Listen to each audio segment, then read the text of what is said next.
Hey, it's Angel Vane, and this is episode 94 of my author's diary. I am an author of crime thrillers for women, and every week I take you through the ups and downs that I go through as I try to write and publish new books. So if you haven't subscribed or followed me already, go ahead and get that done now. What are you waiting on? Okay, so this week, I started, I think about a month ago, I did a video on how I'm plotting my next novel, and I thought it'd be really good to kind of like make this a series as I am working on plotting the next novel that I'm working on, which is a holiday romantic suspense standalone book for my main characters in my primary series, the Hero in Paradise series, Julian and Mina. So again, just to recap what I'm trying to do here, I got to the end of the series and realized that there was one loose end and a different phase of their happily ever after that I just could not squeeze into that book because I didn't want it to be ginormously long. So I decided, okay, and I'm not ready to be done with them yet anyway. So I said, okay, I'm going to do a holiday romantic suspense book. Let them be the stars of it and give them that ultimate HEA that I was trying to work them towards. And I decided that, okay, it's going to be a standalone. It's not going to be book 5 of the series. So I really want it to be a book that anybody can pick up and read and not have to go back and read the other 4 books in the series to even figure out what's going on. They'll be able to just read that one book if that's all that they're interested in. And then hopefully that one book will pique their interest and they'll want to go back and read the Hero in Paradise series to see how all the other stuff that Julian and Mina got into and what they were dealing with. So the first video that I did in this, how I'm plotting my next novel, it was all around dream zoning. So that's the earliest phase of my plotting process when you're just going through the what ifs, the what ifs, the what ifs. Okay, so I'm at the point now where I have plotted out the 34 scenes. And I know right here it says 33, but there's actually a 34th scene that I know I need to drop in right here. So I've plotted out all the 34 scenes. These are the different timeline kind of tracking things that I like to track around my story. So the first row is the tent pole. So that is my 4-act structure. That is me working through the inciting incident, the moment where we go from passive to active, the all is lost moment, and then the resolution. And so that really taps into the plotting your novel books and things that I utilize that K.M. Whalen wrote that helped me to actually plot out my story. So I put those 10 points. I don't do her pinch points because I'm still kind of like pinch point. Like it just is not sinking into my brain yet. But I do the actual plot points and I track those. So that's the very first thing at the top that I track. That's pretty much the very first thing that I decide upon when I have a novel that I'm trying to plot and outline. I'm like, what are those 4 points? After that aspect, I start to build out how do you get to that first point, then how do you get to the second, then how do you get to the third, and then how do you get to the end of the book. And so then in between that, I have the story grid row. This is where I map out those 5 core scenes for story grid that need to be in every act. So that is also the inciting incident of the act, the progressive turning point complication, the crisis, the climax, and the resolution. And so I will track that on a different kind of swim lane within my plotter. Then I have timeline because I am very specific on the timeline. I actually put the actual dates and I look at the calendar and I actually date, okay, this scene happened on this date and this scene happened on that date.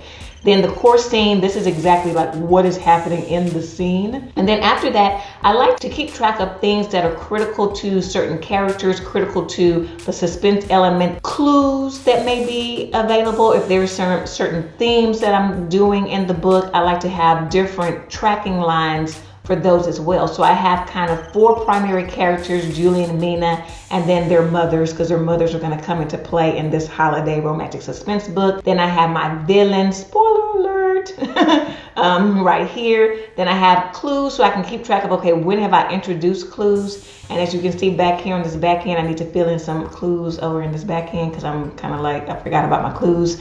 Then one of the themes that are going to be in this book is PTSD element.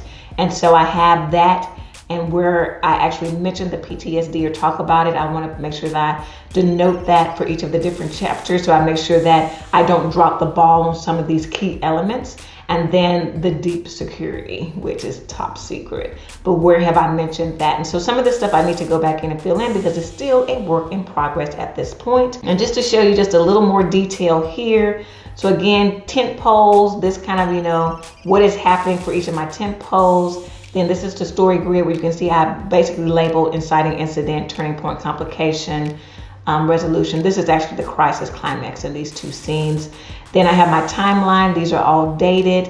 And then the core scene focus, this is a summary of what happens in that scene. And then when you click on it, you'll see all of the details that I've written that need to be in each of those scenes. And then Julian, key things that Julian is learning or doing in the scenes, key things that Mina is doing, Linda, Dee, where the villain is showing up, what the villain is doing, the clues that I'm dropping that people should be able to pick up on. And if they don't, they can look back and be like, oh, I remember when that happened. PTSD when that gets mentioned, and then the deep security and when that gets mentioned. So I am working through Plottr right now. I'm all over that. So right now I'm working on the plot. It is a work in progress. I'm hoping, knock on wood, that I'm done by the end of the day tomorrow so that I can actually start writing on Monday. Well, regardless, I'm writing on Monday because I have to stick to my novel writing plan. And if I delay this any longer, then it's going to put me off of my novel writing plan schedule. So right now I am planning to have 34 chapters in the book. And I know it just kind of works out this way pretty consistently that finished words per chapter after it has gone through all the editing process is still around 1,700 words.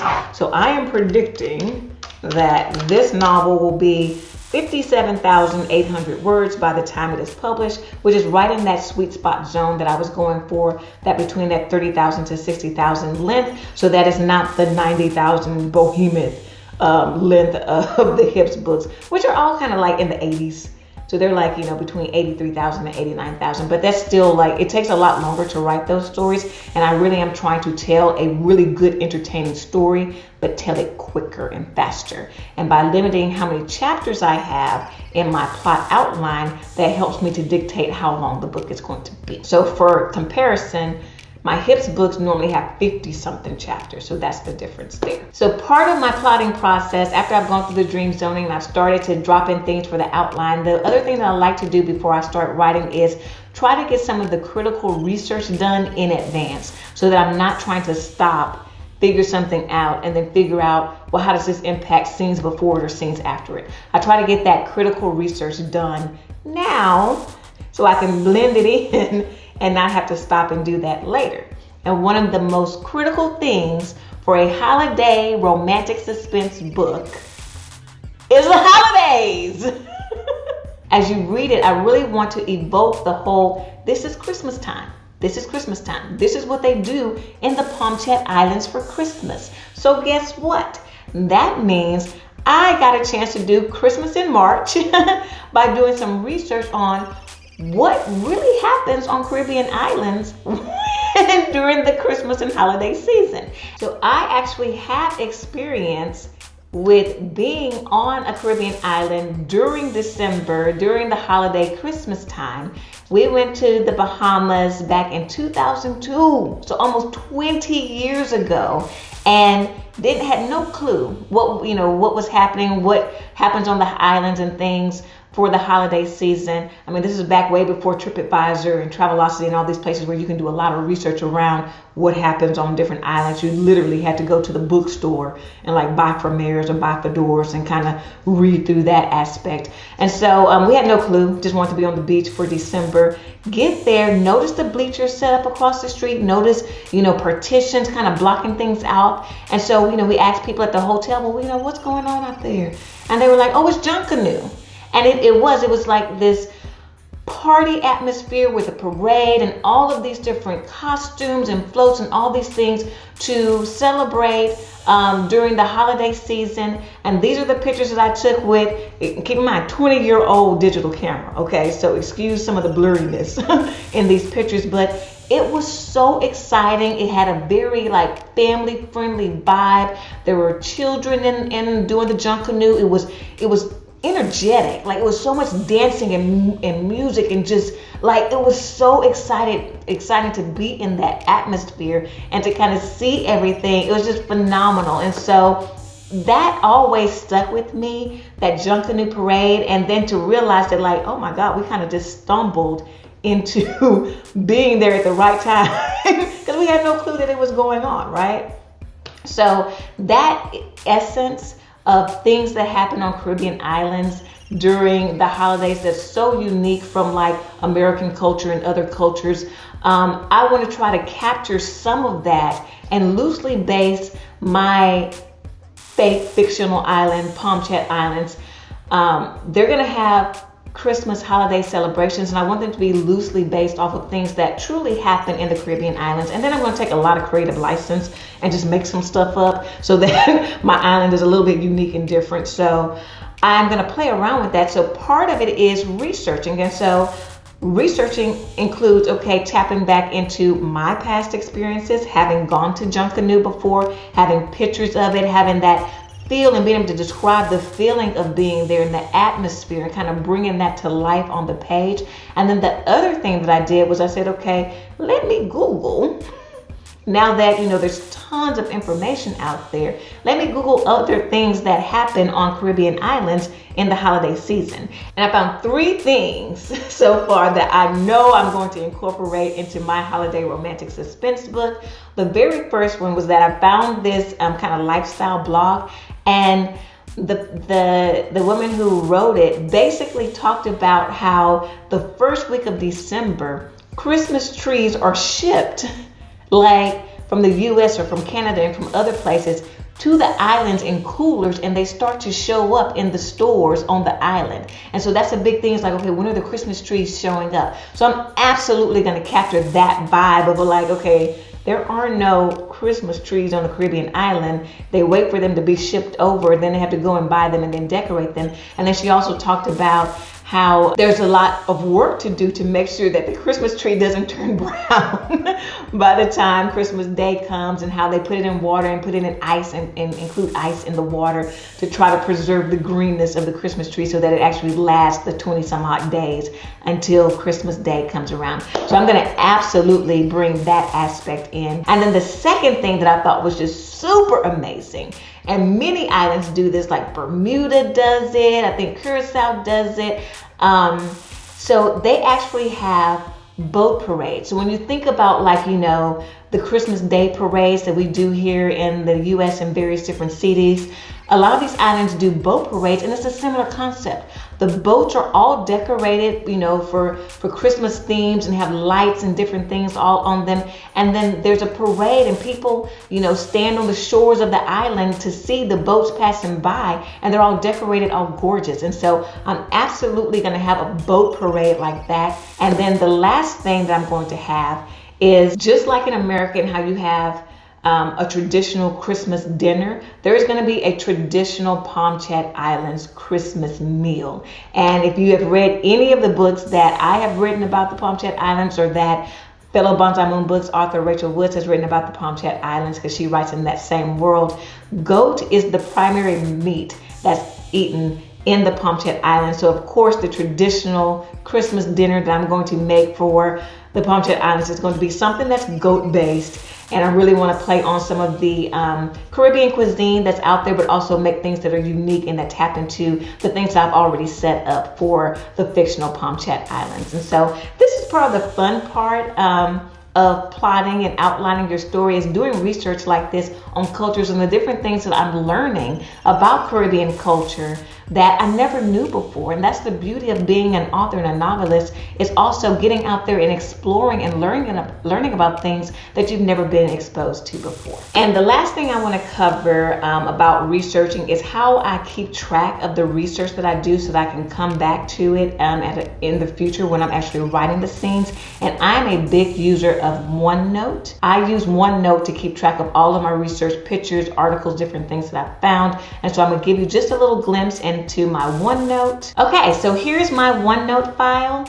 I have a book section right here, and I list out all of the books. Some are published, some are not published, some are series ideas. Basically, where I start off is I keep track of research for each one of the books in their individual folders. So I have a story idea factory, and the cool thing about using OneNote that I love about it is that I can go to an internet site and do some research. Let's say, you know, Christmas in the Caribbean.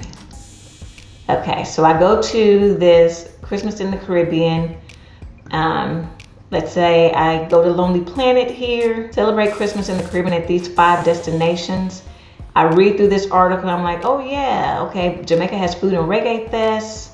Dominican Republic, you can do adventure and nightlife.